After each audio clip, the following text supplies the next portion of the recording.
Kita hidup di dunia ini memiliki tugas mendekatkan diri kepada Allah, tidak ada yang lain. Ini tugas utama. Fokus kepada tugas utamamu, bereskan tugas utamamu, bakal semua urusanmu beres. Nafkah, cari rizki, cari bekerjaan, ini semua tugas sampingan, bukan tugas utama. Tugas utama, fokus ibadah kepada Allah. Selesai, tunaikan kewajibanmu kepada Allah. Waktu salat, tinggalkan segala dan tunjukkan yang terbaik dalam salatnya. Ada seorang guru, dia marah sama muridnya ketika dia datang masuk ke masjid sesudah azan. Langsung berkata guru sama dia, selama ini kamu belajar dan belum tahu pentingnya datang sebelum azan? Kamu tak pantas jadi murid saya. Muridnya kaget. Saya bukan sengaja melakukan, cuma saya keluar ambil air wudu. Apa kata guru? Biar kamu tahu, azan itu adalah panggilan untuk orang yang lalai. Karena dia suka lalai, malah dipanggil supaya datang. Sekarang pertanyaan saya, kira-kira pernah enggak berupaya, misal satu minggu lah, saya mau minggu ini mau datang ke masjid tapi sebelum azan.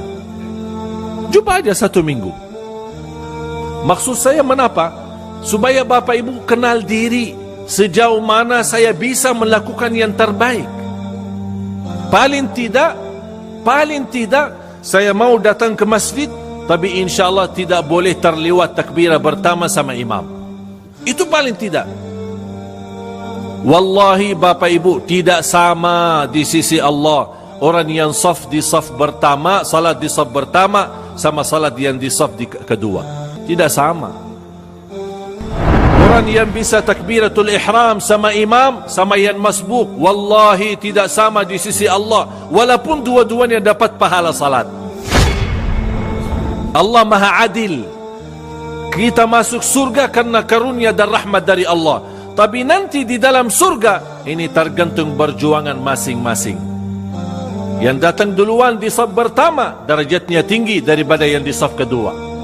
Yang aku heran pas hari Jumat, orang datang lebih awal, masjidnya kosong, tapi duduk di belakang. Heran aku, pas masuk masjid, saya lihat masjidnya kosong, tapi justru lebih ramai duduk di belakang daripada di depan.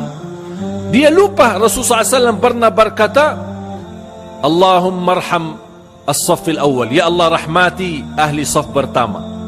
Sampai sahabat kata, ya Rasulullah, terus saf yang kedua. Rasul jawab lagi, ya Allah rahmatilah saf pertama. Ya Rasulullah, gimana saf kedua?